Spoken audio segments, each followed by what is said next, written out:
ఒక చిన్న గ్రామంలో సునీత అనే అమ్మాయి ఉండేది. ఆమెకు ఎంతో ఇష్టమైన అక్క రమ్య. ఇద్దరూ ఎప్పుడూ కలిసే ఉండేవారు. కాని ఒకరోజు అనుకోకుండా రమ్య ఒక ప్రమాదంలో ప్రాణాలు కోల్పోయింది.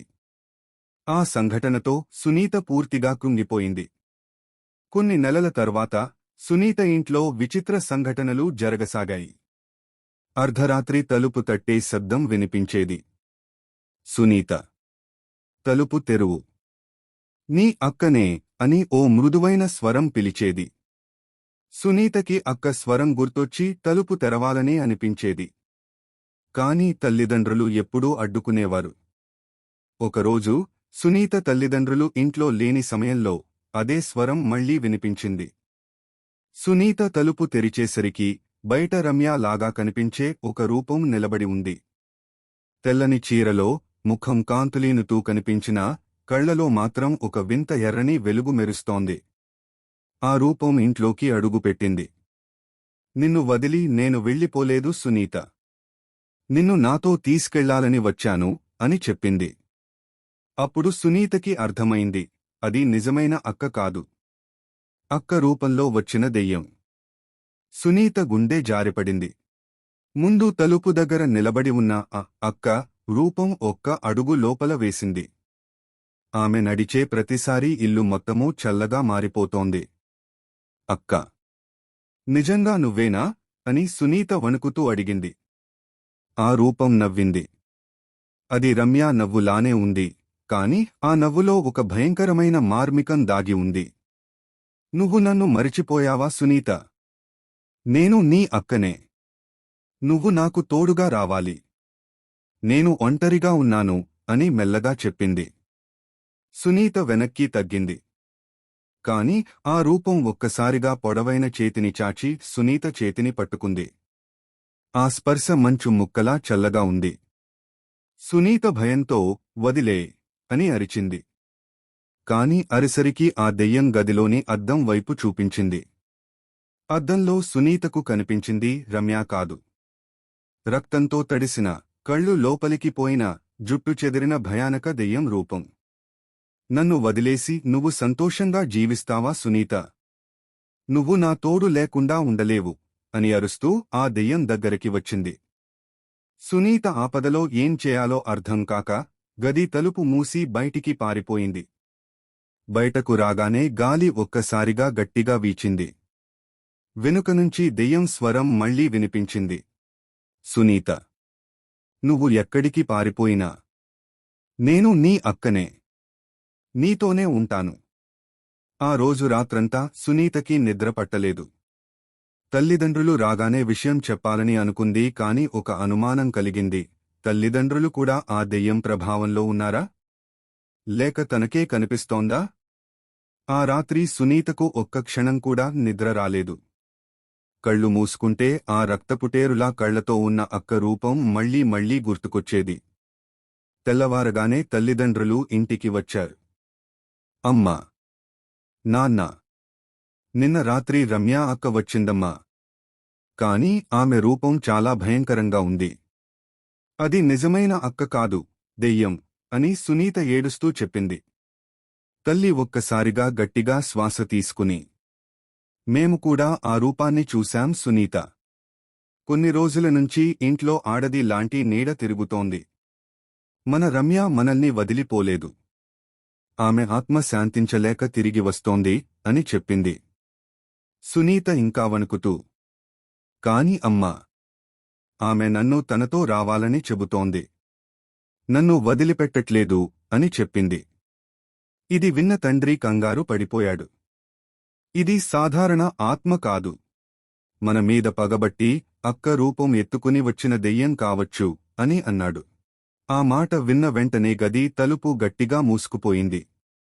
కిటికీలు బిగ్గరగా కొట్టుకున్నాయి. గది నిండా ఒక వింత వాసన వ్యాపించింది. వెంటనే ఆ దెయ్యం స్వరం వినిపించింది. నన్ను ఎవ్వరూ ఆపలేరు. సునీత నా సొంతం. ఆమెను నేను తీసుకెళ్తాను. సునీత తల్లిదండ్రులు ఒకరినొకరు భయంతో చూసుకున్నారు. వెంటనే తండ్రి ఒక పాత పూజారి దగ్గరకు వెళ్లి సహాయం తెప్పించాలని నిర్ణయించాడు. కాని సునీత తల్లి మాత్రం అనుమానంలో పడింది. పూజారి వచ్చేవరకు ఈ దెయ్యం మన పిల్లను వదిలిపెడుతుందా? సునీత తండ్రి పరుగెత్తుకుంటూ గ్రామం చివర ఉన్న పాత పూజారి దగ్గరకు వెళ్లాడు. ఆ పూజారి పేరు శివయ్య. ఆయనకు ఆత్మల గురించి, దెయ్యాల గురించి లోతైన జ్ఞానం ఉంది. తండ్రి ఊపిరి సలపకుండా అన్నాడు, మా రమ్య చనిపోయింది కాని ఆమె రూపంలో ఒక దెయ్యం మా ఇంట్లోకి వస్తోంది. ఇప్పుడు మా చిన్న కూతురు సునీత ప్రాణాల మీద పడింది. మీరు తప్ప మాకు ఎవ్వరూ రక్షణ ఇవ్వలేరు. పూజారి కళ్ళు మూసుకుని మంత్రాలు జపించాడు. కాసేపటికి కళ్ళు తెరిచి గంభీరంగా అన్నాడు, అది రమ్య ఆత్మ కాదు. ఒక దుష్ట ఆత్మ ఆమె రూపం ఎత్తుకుంది. సునీత ఆ దెయ్యానికి కావలసిన బలిగా మారబోతోంది. వెంటనే నన్ను మీ ఇంటికి తీసుకెళ్ళు. ఆ రాత్రి పూజారి చేతిలో ఒక తాళి, గంగిరెద్దు కర్ర, పవిత్ర జపమాలతో ఇంటికి వచ్చాడు. ఇంటి లోపలికి అడుగుపెట్టగానే చల్లని గాలి వీచింది. గది మూలలో ఒక్కసారిగా రమ్య రూపంలో ఉన్న ఆ దెయ్యం ప్రత్యక్షమైంది. కళ్లలో ఎర్రని మంటలు, ముఖంలో రాక్షసపు కోపం. ఓహో! పూజారిని తెచ్చుకున్నారా? ఈ ఇంట్లో ఎవ్వరినీ నేను వదిలిపెట్టను. సునీత నా సొంతం అని గట్టిగా కేకవేసింది. అప్పుడే పూజారి కర్రను గాల్లో ఊపి మంత్రాలు చదివాడు. ఒక్కసారిగా గది మొత్తం కంపించసాగింది. దెయ్యం అరుస్తూ రూపం మార్చుకుంది. మొదట రమ్యలాగా కనిపించిన ఆ రూపం క్రమంగా ఒక పొడవాటి నల్లని కేశాలతో, నీలి ముఖంతో, రక్తం కారుతున్న నోటితో ఉన్న భయంకరమైన ఆడదెయ్యంగా మారింది. సునీత తల్లి కేక వేసింది, దేవుడా! ఇది ఏ రూపం? పూజారి గట్టిగా అన్నాడు. ఇది సాధారణ దెయ్యం కాదు. ఇది ముహూర్తం కోసం బలులు తినే పిశాచి. రమ్య చావును ఉపయోగించి ఆమె రూపం వేసుకుని ఈ ఇంట్లోకి వచ్చింది. అదే సమయంలో ఆ దెయ్యం ఒక్కసారిగా సునీత మీద దూకింది. దెయ్యం ఒక్కసారిగా గాలిలా ఎగిరి సునీతపై దూకింది. సునీత కేకవేసి వెనక్కి పడిపోయింది. ఆ క్షణంలో పూజారి తన తాళిని సునీత మెడలో వేశాడు. తాళి తగలన వెంటనే దెయ్యం వెనక్కి త్రోసుకుపోయింది. అది గట్టిగా కేకవేసింది, ఆహ్! ఈ పవిత్ర తాళి శక్తి నన్ను దహించేస్తోంది. కాని వెంటనే అది చుట్టూ గాలి తిప్పి, ఇంటి తలుపులు, కిటికీలు ఒక్కసారిగా బిగ్గరగా మూసేసింది. ఇల్లు మొత్తం చీకటిలో మునిగిపోయింది. పూజారి జపమాల తిప్పుతూ మంత్రాలు చదివాడు. ఆ మంత్రాల శబ్దం పెరుగుతున్న కొద్దీ దెయ్యం రూపం వణుకుతూ ఉంది. కాని అది లొంగిపోలేదు. పూజారి, నువ్వు నన్ను ఆపలేవు. నేను రమ్యా రూపంలో ఈ ఇంటి మీద ముద్ర వేసుకున్నాను. సునీత ఎప్పటికీ నావే అని గట్టిగా కేకేసింది. దెయ్యం తన పొడవాటి జుట్టును కత్తిలా మార్చి పూజారి వైపు విసిరింది. జుట్టు నిప్పులా మంటలు విసురుతూ దూసుకువచ్చింది. కాని పూజారి తన గంగిరెద్దు కర్రని నేలమీద బలంగా కొట్టగానే ఆ జుట్టు బూడిదైపోయింది. సునీత తల్లి వణుకుతూ పూజారి దగ్గరికి వచ్చింది. మా పిల్లను రక్షించండి స్వామీ! రమ్య ఆత్మ పేరు చెబుతూ ఈ దెయ్యం మమ్మల్ని మోసం చేస్తోంది. అప్పుడు పూజారి గంభీరంగా అన్నాడు, మీ రమ్య ఆత్మ ఎక్కడో శాంతి కోసం ఎదురుచూస్తోంది. కాని ఈ దెయ్యం ఆమె రూపం వేసుకుని మీ ప్రేమను మాయగా మార్చుకుంటోంది. దీన్ని బంధించకపోతే సునీత ప్రాణం ఈరోజే పోతుంది. అప్పుడు దెయ్యం మళ్లీ తన రూపం మార్చుకుంది. ఈసారి రమ్యలాగా మధురమైన స్వరంలో సునీతను పిలిచింది. సునీత, నేను నీ అక్కనే. నా దగ్గరికి రా. పూజారి మాటలు వినవద్దు. సునీత గుండె గందరగోళంలో పడిపోయింది. ఆమె నిజంగానే అక్క అని నమ్మాలా? లేక పూజారి చెప్పినట్టు దెయ్యమని విశ్వసించాలా? సునీత గుండె బలంగా కొట్టుకుంటోంది. ఒకవైపు పూజారి అది దెయ్యం రూపం అంటున్నాడు. మరోవైపు రమ్య లాంటి స్వరం మధురంగా పిలుస్తోంది. సునీత, నన్ను మరిచిపోతావా? చిన్నప్పుడు నీకు జుట్టు బిగించి పెట్టేది నేను కదా. నువ్వు రాత్రిళ్లు భయపడితే నా ఒడిలో నిద్రపెట్టేది నేనే కదా అంటూ ఆ రూపం దగ్గరికి వచ్చింది. సునీత కళ్లలో కన్నీళ్లు పోర్లాయి. అమ్మా! ఇది నిజంగా అక్క లాగానే మాట్లాడుతోంది. నేను అయోమయంలో పడ్డాను అని చెప్పింది. పూజారి ఒక్కసారిగా గట్టిగా అరిచాడు. అది నీ అక్క జ్ఞాపకాలు వాడుకుంటున్న పిశాచి. నిజమైన అక్క ఆత్మ మాట్లాడాలంటే పవిత్రత ఉండాలి. కాని ఈ దెయ్యం మాటల్లో విషం ఉంది. అదే సమయంలో దెయ్యం నవ్వింది. ఆ నవ్వు రమ్య నవ్వు కాదు, రక్తం కారే రాక్షసి నవ్వు. హాహాహా. పూజారినే నమ్ముతావా సునీత? నేనే నీకు నిజమైన అక్క, రా. నా ఒడిలోకి రా అంటూ తన చేతులను పొడిగించింది. ఆ చేతులు ఒక్కసారిగా పొడవైన నల్లని గోర్లుగా మారి సునీత గుండె వైపు దూసుకెళ్లాయి. సునీత భయంతో కేక వేసింది. కాని ఆ క్షణంలో పూజారి గంగిరెద్దు కర్రను గాల్లో ఊపి మంత్రం చదివాడు. వెంటనే ఒక నీలి జ్వాల లాంటి అగ్ని వలయం సునీత చుట్టూ ఏర్పడింది. ఆ వలయాన్ని దాటి దెయ్యం సునీతను తాకలేక వెనక్కి త్రోసుకుపోయింది. కోపంతో గట్టిగా అరుస్తూ ఇంటి గోడలు కంపించేసింది. పూజారి, ఈసారి నువ్వు నన్ను ఆపావు. కాని నేను వెళ్ళిపోను. సునీత ఆత్మ మీద నా హక్కు ఉంది. ఆమెను నేను తప్పక నాతో తీసుకెళ్తాను అని గర్జించింది. ఇల్లు ఒక్కసారిగా చీకటిలో మునిగిపోయింది. ఆ దెయ్యం కనుమరుగైంది. కాని దాని నవ్వు మాత్రం గాల్లో మార్మోగుతూనే ఉంది. సునీత తల్లి గుండెలపై చేసుకుని వణుకుతూ పూజారి వైపు చూసింది. స్వామీ, ఇప్పుడు మేమేం చేయాలి? పూజారి గంభీరంగా అన్నాడు. ఇది తాత్కాలికంగా ఆగింది. కాని మళ్లీ వస్తుంది. ఈ దెయ్యాన్ని పూర్తిగా తరిమేయాలంటే రమ్య ఆత్మతో మాట్లాడాలి. రమ్య నిజంగా శాంతిలో ఉందా? లేక ఎక్కడో ఇరుక్కుపోయిందా? తెలుసుకోవాలి. పూజారి చెప్పిన మాటలు విని సునీత, ఆమె తల్లిదండ్రులు ఆశ్చర్యపోయారు. రమ్య ఆత్మను ఎలా పిలుస్తారు స్వామీ అని సునీత తండ్రి అడిగాడు. పూజారి తన సంచిలోంచి ఒక చిన్న వెండి పాత్ర, నూనె దీపం, పవిత్ర కుంకుమ తీసి నేలపై వలయాన్ని గీసి అందులో దీపం వెలిగించాడు. ఈ వలయంలోనే ఆత్మ ప్రత్యక్షమవుతుంది. కాని జాగ్రత్త. నిజమైన రమ్య ఆత్మ అయితే శాంతి ప్రసరిస్తుంది, దుష్టదెయ్యం అయితే ఆగ్రహం, అగ్ని వస్తాయి అని అన్నాడు. సునీత గుండె బలంగా కొట్టుకుంటోంది. అక్కా నిజంగా వస్తుందా అని తాను తానే మెల్లగా అనుకుంది. పూజారి మంత్రాలు జపించడం మొదలుపెట్టాడు. క్రమంగా గాలి బలంగా వీచింది. దీపం ఆరిపోతుందేమో అనిపించినా వలయం వెలుగుతో ప్రకాశించింది. ఆ వలయంలో ఒక ఆకారం క్రమంగా కనబడింది. తెల్లటి చీరలో, కాంతివంతమైన ముఖంతో, కన్నీటి కళ్లతో రమ్య రూపం ప్రత్యక్షమైంది. సునీత అని మృదువుగా పిలిచింది. సునీత కళ్లల్లో కన్నీళ్లు పోర్లాయి. అక్కా, నిజంగానే నువ్వేనా? నన్ను వదిలి ఎందుకు వెళ్ళిపోయావు అని ఏడ్చింది. ఆ ఆత్మ మెల్లగా అన్నది. నన్ను గుర్తుపెట్టుకున్నందుకు ధన్యవాదాలు సునీత. నేను చనిపోయిన రోజున నా ఆత్మకు శాంతి లభించలేదు. ఒక దుష్టపిశాచి నా మరణాన్ని ఉపయోగించి నా రూపం వేసుకుంది. అది నిన్ను తన బలి చేయాలని చూస్తోంది. ఇది విన్న సునీత తల్లిదండ్రులు గుండెలపై చేసుకుని వణికిపోయారు. అంతలోనే ఆత్మ చుట్టూ నల్లటి పొగలా ఏదో కమ్ముకుంది. ఆ పొగలోంచి భయంకరమైన నవ్వు వినిపించింది. హాహాహా.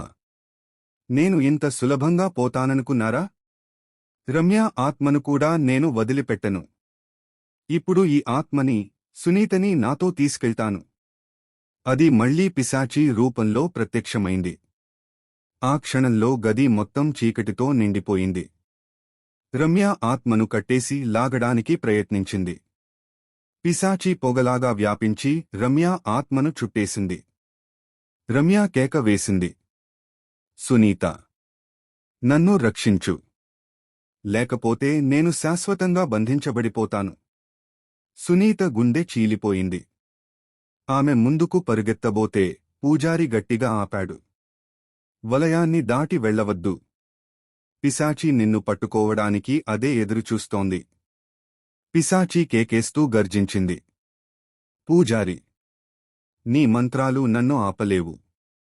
నేను రక్తంతో పుట్టాను. బలులతో బతుకుతున్నాను. ఈరోజు సునీత నా బలి అని చెబుతూ తన పొడవాటి నాలుకతో అగ్ని జ్వాలలు విసురుతూ వలయాన్ని చెదరగొట్టడానికి ప్రయత్నించింది. వలయం చిమ్మచీకటిలో మసకబారుతూ కనిపించింది. పూజారి వెంటనే తన గంగిరెద్దు కర్రని నేలమీద బలంగా కొట్టి శక్తివంతమైన మంత్రం చదివాడు. ఆ క్షణంలో వలయం మళ్లీ కాంతివంతమై పిశాచిని వెనక్కి తోసేసింది. కానీ పిశాచి గట్టిగా నవ్వింది. హాహాహా, నువ్వు నన్ను బలహీనపరుస్తున్నావు పూజారి. కాని నన్ను నాశనం చేయలేవు. ఈ ఇల్లు నా ముద్రలో ఉంది. ఈ కుటుంబం మీద నా హక్కు ఉంది.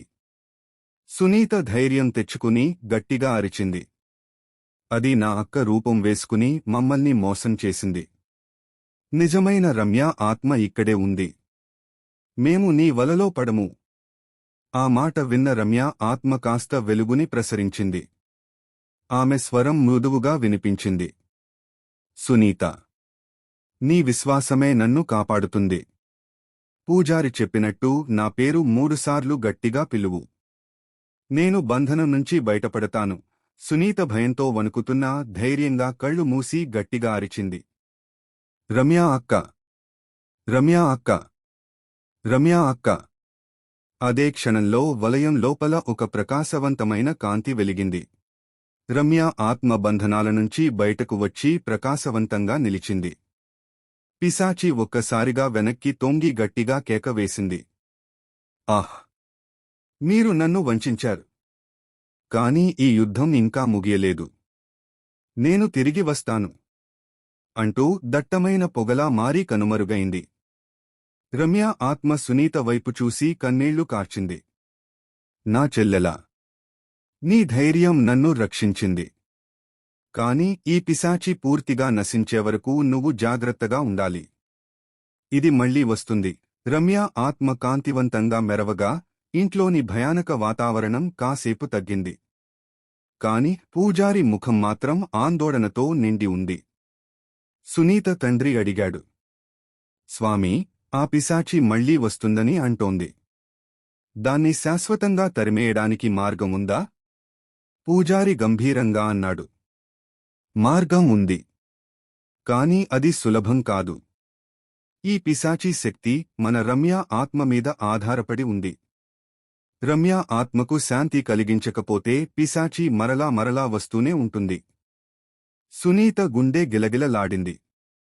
అక్కకి శాంతి కలిగించడానికి ఏమి చేయాలి స్వామీ అని అడిగింది. పూజారి కాసేపు కళ్ళు మూసి మంత్రాలు జపించి తరువాత అన్నాడు. రేపు అమావాస్య రాత్రి. ఆ రాత్రి పిశాచులు అత్యంత శక్తివంతంగా ఉంటాయి. ఆ రాత్రే శాంతి యజ్ఞం చేయాలి. కాని దానికి ఒక బలి అవసరం. ఏ బలి స్వామీ అని సునీత తల్లి వణుకుతూ అడిగింది. పూజారి నిశ్శబ్దంగా సునీతను చూశాడు. ఆ బలి కోసం రమ్య రక్త సంబంధం ఉన్న వ్యక్తి ఉండాలి. సునీత మాత్రమే ఆ బలిని ఇవ్వగలదు. ఆమె రక్తపు చుక్కలు యజ్ఞంలో పడితే రమ్య ఆత్మ శాంతిస్తుంది. అప్పుడు పిశాచి శాశ్వతంగా నశిస్తుంది. ఈ మాట విన్న వెంటనే ఇంట్లో నిశ్శబ్దం నెలకొంది. సునీత తల్లి కేక వేసింది. లేదు, నా పిల్లను మళ్లీ ప్రమాదంలో పెట్టలేను. కాని రమ్య ఆత్మ ముందుకు వచ్చి మృదువుగా చెప్పింది. అమ్మా, భయపడవద్దు. సునీత రక్తం ఒక్క చుక్క మాత్రమే కావాలి. నేను శాంతి పొందకపోతే ఆ పిశాచి సునీత ప్రాణాన్ని ఏ క్షణమైనా తినేస్తుంది. ఇల్లు మొత్తం శాశ్వతంగా శాపగ్రస్తమవుతుంది. సునీత కన్నీళ్లు తుడుచుకుని ధైర్యంగా చెప్పింది. అమ్మా, నేను అక్క కోసం, నా కుటుంబం కోసం ఆ బలి ఇస్తాను. నా రక్తపు చుక్కలు నా అక్క ఆత్మకు శాంతి ఇస్తే నా ప్రాణం కన్నా అది గొప్పది. ఆమె మాట విన్న రమ్య ఆత్మ కన్నీళ్లతో వెలిగిపోయింది. పూజారి కూడా తల వంచి ఆశీర్వదించాడు. కాని ఆ క్షణంలోనే బయట గాలి బలంగా వీచింది. ఇంటి కిటికీలు ఒక్కసారిగా పగిలిపోయాయి. ఆ భయంకరమైన నవ్వు మళ్లీ వినిపించింది. హాహాహా, అమావాస్య కోసం వేచి ఉండకండి. నేను ఈరోజే వస్తున్నాను. సునీతను ఇప్పుడు తీసుకుపోతాను. గాలి మరింత గట్టిగా వీచింది. ఇంటి తలుపులు స్వయంగా తెరుచుకుని ఒక భీకరమైన శక్తి లోపలికి దూసుకువచ్చింది. ఆ పొగల మధ్యలో పిశాచి మళ్లీ ప్రత్యక్షమైంది. ఈసారి అది రమ్య రూపం కాదు. నల్లటి చీరలో, రక్తంతో తడిసిన జుట్టుతో, ఎర్రటి నాలుకను బయటికి చాచి నిలబడింది. కళ్లలో రక్తపు మంటలు మెరుస్తున్నాయి. సునీత, నన్ను తప్పించుకోవాలని అనుకున్నావా? నువ్వు నా వలలోనే ఉన్నావు. పూజారి, నీ మంత్రాలన్నీ నన్ను తాకవు. ఈరోజే నువ్వు నా బలి అవుతావు అని గర్జించింది. అంటూనే ఒక్కసారిగా గాలిలా కదిలి సునీత దగ్గరకు వచ్చింది. సునీత భయంతో వెనక్కి తగ్గింది. ఆమె తల్లి కేక వేసింది. అయ్యో! మా పిల్లను వదిలే! పూజారి వెంటనే గంగిరెద్దు కర్రని నేలమీద బలంగా కొట్టి మంత్రం జపించాడు. నేలపై ఒక ప్రకాశవంతమైన తాళపు ముద్ర ఏర్పడింది. అది పిశాచిని వెనక్కి తోసింది. కాని పిశాచి గట్టిగా నవ్వుతూ అన్నది, హాహాహా! నువ్వు నన్ను బంధించలేవు పూజారి. అమావాస్య రాత్రి రాకముందే నేను ఈ ఇంటిని స్వాధీనం చేసుకుంటాను. అప్పుడే రమ్య ఆత్మ ముందుకు వచ్చి గట్టిగా అరిచింది. పిశాచి! నువ్వు నా రూపం వేసుకుని నా చెల్లెల్ని మోసం చేయలేవు. ఈరోజు నేను ఉన్నంతవరకు సునీతను తాకలేవు. ఆ మాటలు విన్న వెంటనే రమ్య ఆత్మ కాంతివంతంగా మెరుస్తూ సునీత ముందుకు అడ్డుగా నిలిచింది. పిశాచి ఒక్కసారిగా వెనక్కి త్రోసుకుపోయింది. పూజారి వేగంగా అన్నాడు, ఇప్పుడు సమయం వచ్చింది. ఈ యజ్ఞం అమావాస్య రాత్రికి చేయాలి.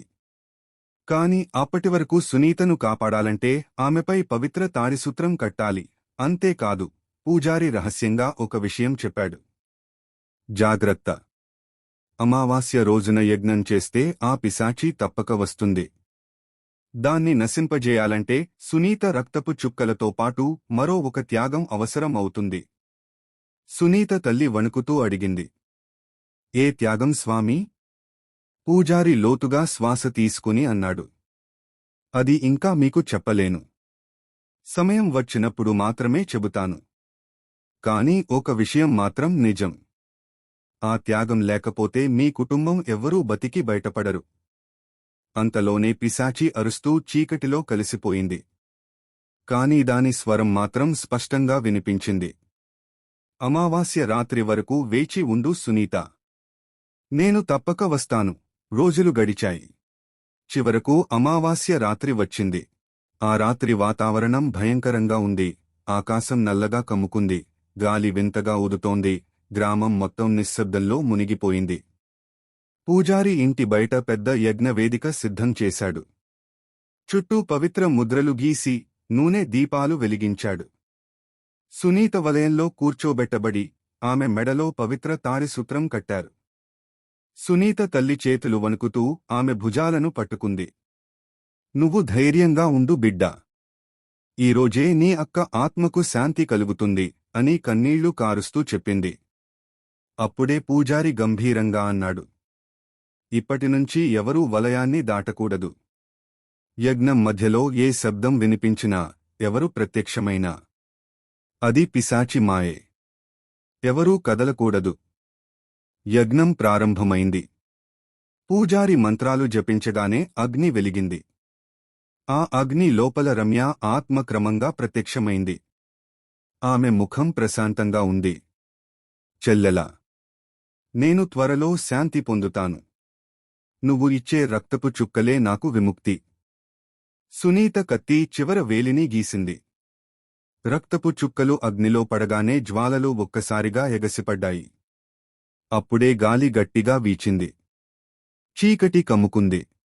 దాని మధ్యలో ఒక భీకరమైన గర్జన వినిపించింది. హాహాహా!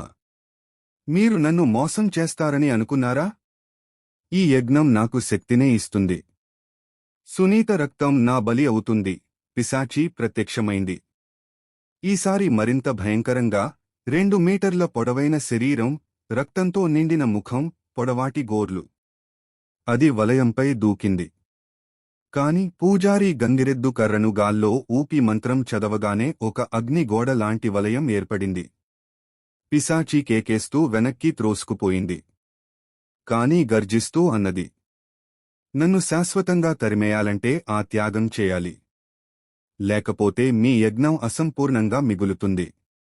చెప్పు పూజారి, ఆ త్యాగం ఎవరిది?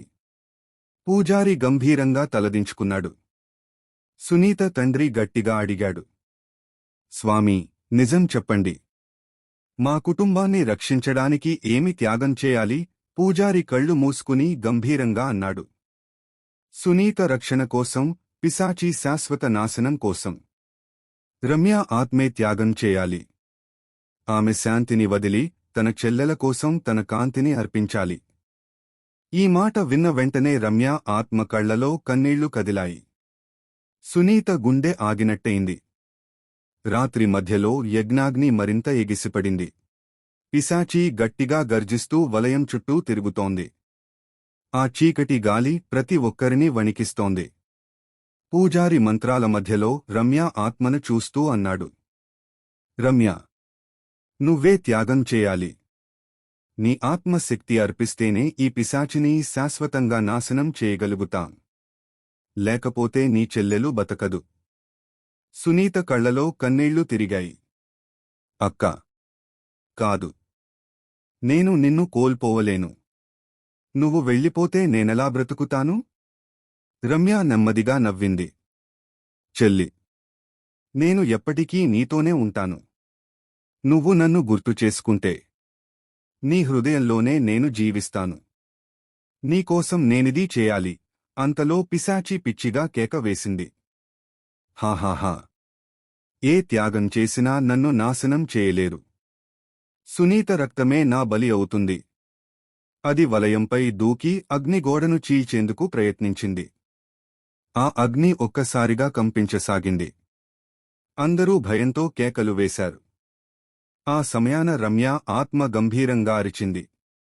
ఓ దురాత్మ, నా చెల్లెల్ని తాకే అర్హత నీకు లేదు. నా ఆత్మశక్తితో నీకు ముగింపు ఇస్తాను. అంతే, రమ్య అగ్నిలోకి దూకి తన కాంతివంతమైన ఆత్మను అర్పించింది. అగ్నిజ్వాలలు ఆకాశాన్నంటాయి. పూజారి గంగిరెద్దు కర్రని నేలపై బలంగా కొట్టి గర్జించాడు. ఓ దుష్టశక్తి, పవిత్ర బలితో నీవు శాశ్వతంగా నశించిపో. పిశాచీ గట్టిగా అరుస్తూ తపనపడింది.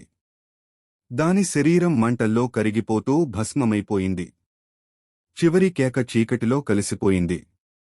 సునీత గట్టిగా అరిచింది. అక్కా, నన్ను వదిలిపెట్టకు. కాని రమ్య ఆత్మ కాంతి నెమ్మదిగా మాయమవుతూ ఒక మధురమైన చిరునవ్వుతో చెప్పింది. నేను ఎప్పుడూ నీ దగ్గరనే ఉంటాను చెల్లి. ధైర్యంగా ఉండు. అది చెప్పగానే రమ్య పూర్తిగా వెలుగులో కలిసిపోయింది. యజ్ఞాగ్ని ఆరిపోయి ప్రశాంతం నెలకొంది. పూజారి నిట్టూర్పు విడిచాడు. పిశాచీ శాశ్వతంగా నాశనం అయింది. కాని రమ్య ఆత్మ శాంతి కోసం త్యాగం చేసింది. ఈ రోజు నుంచి సునీత సురక్షితురాలు. సునీత నేలపై కూర్చుని ఏడుస్తూనే ఉంది. ఆకాశం వైపు చూసి మెల్లిగా చెప్పింది. అక్కా, నీ ప్రేమ నన్ను ఎప్పటికీ కాపాడుతుంది. ఆకాశంలో ఒక్క నక్షత్రం ప్రత్యేకంగా మెరుస్తూ కనిపించింది. అది రమ్య చిరునవ్వులా అనిపించింది. ఈ కథ ఇంతటితో ముగుస్తుంది. ఈ వీడియో మీకు నచ్చినట్లయితే మన ఛానల్ను సబ్స్క్రైబ్ చేయండి.